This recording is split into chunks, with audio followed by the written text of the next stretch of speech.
Olá galera, tudo bom?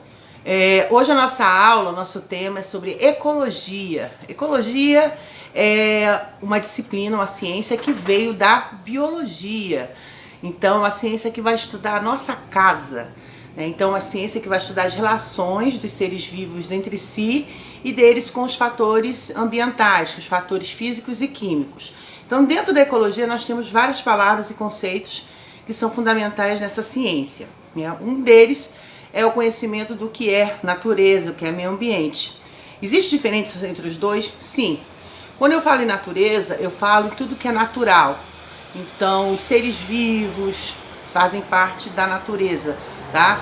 Tudo, vamos dizer, que foi criado por Deus, faz parte da natureza.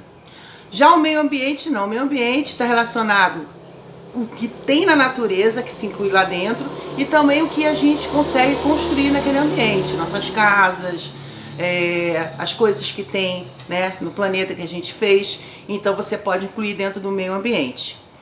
Além desses conceitos, nós temos vários outros conceitos também que norteiam o estudo da ecologia. Um deles é o conceito de habitat. Todo mundo já escutou muito essa palavra, né, na televisão, habitat. Habitat nada mais é do que o endereço de um ser vivo, é onde ele mora, onde ele reside, né? A gente considera como sendo um habitat. Por exemplo, nós temos um pássaro que mora numa árvore, né? Que ele habita aquela árvore, então é um habitat dele. É um peixe que mora dentro de um lago, é o habitat dele. Então é o endereço, é onde ele reside, é considerado como habitat. Outra palavra muito utilizada também é chamado de nicho ecológico. Nicho ecológico nada mais é do que a atividade que aquele ser vivo executa na natureza, executa no seu meio ambiente. Por exemplo, a abelha tem uma função, né, na natureza de polinizar as plantas, de produzir o mel. Então, cada ser vivo tem uma função específica, porque nós nos relacionamos entre eles, né? Todos os seres estão se relacionando, isso é ecologia. Então, tem uma produção de algo que ela faz que vai beneficiar outros seres vivos. Então, a gente diz que seria o nicho, que é a atividade que aquele ser vivo executa, tá? Outros conceitos também vão nortear, por exemplo, o conceito de população. População é um conjunto de seres vivos, né, que moram, que residem naquela região. Então, a gente tem, por exemplo, uma população de macacos, que tem na Amazônia, né? São indivíduos da mesma espécie que moram naquele lugar. Então eu cito como sendo uma população. Agora, quando eu falo em indivíduos de várias espécies que estão naquela região, eu já estou falando de uma comunidade. Por quê? Porque eu estou relatando seres diferentes. Eu posso citar a população que tem ali na Amazônia de onças, a população de macacos, a população de determinada ave e etc. Então eu já vou ter uma comunidade, né? Outro conceito também muito utilizado é o conceito de espécie. Espécie seria o nome específico daquele indivíduo, né? É visto isoladamente aquele indivíduo. Então é a espécie, a classificação mais restrita. É como se fosse a carteira de identidade daquele indivíduo. Cada espécie tem o seu nome, né? Nós não temos a nossa identidade, né? O nosso nome, o nosso registro, vamos dizer, na sociedade. Então a espécie ela também tem um registro, né? Então ela tem um nome específico, é onde eu uso uma linguagem universal, onde todos os países, todo mundo compreende qual é esse ser vivo, porque ele tem um nome e um sobrenome, seria a espécie, né? E aí nós temos o gênero desse indivíduo, tá? Outros conceitos que também vão aparecer, o conceito, por exemplo, de ecossistema. Ecossistema parece que é uma coisa só gigantesca. Não, ecossistema também pode envolver ecossistemas menores, pequenos. Mas na verdade, né, o ecossistema está relacionando a relação dos seres vivos, que acontece com os fatores bióticos.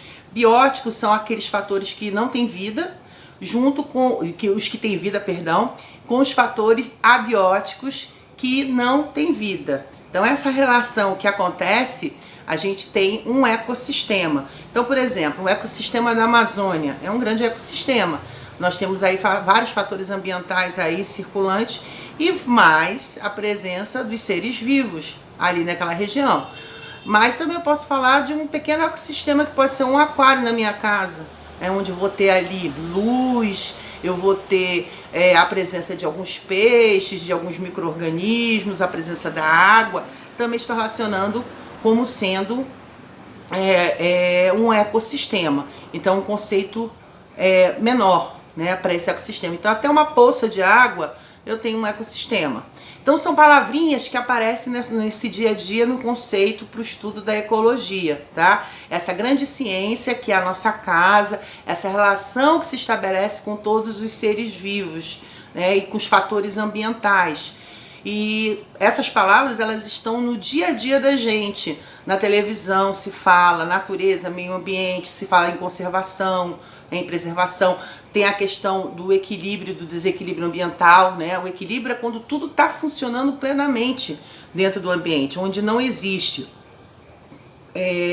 nada que prejudique aquela região, né? Então você está tendo um equilíbrio ecológico, os seres vivos estão vivendo bem, tem uma quantidade de espécies sobrevivendo naquela região sem nenhum problema, tá? Agora, quando existe o oposto a isso, nós temos um desequilíbrio ambiental. É justamente quando, na maioria das vezes, é o ser humano, né, que interfere nessa relação dos seres vivos. Então começa, né, a escassez de um determinado animal, e outros animais começam a aumentar a sua população, outros começam a entrar em processo de extinção. Que fatores são esses que o ser humano promove? Por exemplo, desmatamento, queimadas ilegais, né? Pesca predatória, caça, né? Que não pode acontecer naquela região. E tudo isso bagunça todo aquele ecossistema. Então, essa relação entre os seres vivos fica bagunçado. Então, há prejuízos. Alguns podem desaparecer, se tornarem extintos. Quando você vai procurar, vai fazer a contagem daquele indivíduo, você não encontra mais. Ou encontra 2, 3, que pode levar à extinção. E de repente começa a surgir outras pragas, porque houve uma superpopulação de um outro tipo de ser vivo ali, tá? Então por isso que é importante o estudo da ecologia, para que a gente possa entender, preservar a nossa casa, cuidar do ambiente. Nenhum ser vivo, gente, vive sozinho, vive isoladamente. Todos os seres vivos dependem uns dos outros para sobreviver. Não tem essa, não tem como, tá? Todos os seres vivos vão precisar dessa relação. As plantas, os animais, os micro-organismos, todos os seres vivos dependem uns dos outros para sobreviver, ok?